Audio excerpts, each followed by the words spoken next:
గుంటూరు నగరంలో క్రైస్తవులకు సత్వరమే సమాధి తోటలు ఏర్పాటు చేయాలని దళిత క్రైస్తవ ప్రజా సంఘాలు విజ్ఞప్తి చేశాయి. ఈ మేరకు సోమవారం దళిత క్రైస్తవ ప్రజా సంఘాలు జాయింట్ కలెక్టర్ అశుతోష్ శ్రీవాత్సవాను కలిసి వినతిపత్రం సమర్పించారు.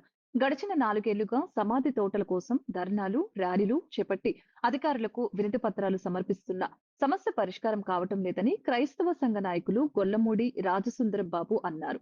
గోరంట్ల వద్ద ఏర్పాటు చేసిన 11 ఎకరాల శ్మశాన వాటికను క్రైస్తవ చర్చిలకు అప్పగించాలని అన్నారు. నల్లపు నీలాంబరం, వినయ్, సురేషు, అర్జున్, మంచాల జోసెఫ్, ఆనంద్, శామ్యూల్, శ్రీనివాసరావు, జేసీని కలిసిన వారిలో ఉన్నారు.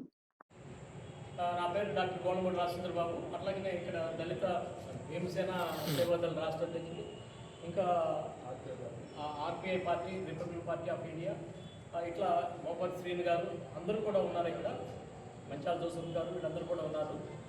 ఈ రోజున ఏంటంటే గుంటూరు పట్టణం ఉన్న క్రైస్తవులకి, దళిత క్రైస్తవులకి చాలా పెద్ద సమస్య ఉన్నది.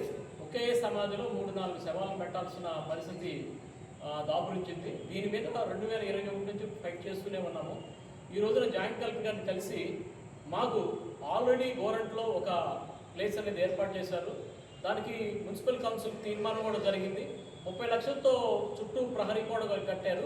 దాన్ని మాకు అందించండి, అన్ని చర్చీలకి పిలిచి కూర్చోబెట్టి వాళ్ళకి హ్యాండ్ ఓవర్ చేయండి. అలాగనే ఇటు పొత్తూరు సైడ్ కూడా, అట్లాగనే ఇటు మరి పాత గుంటూరు సైడ్ కూడా మాకు ఏర్పాటు చేయండి అని చెప్పేసి మేము కోరాము.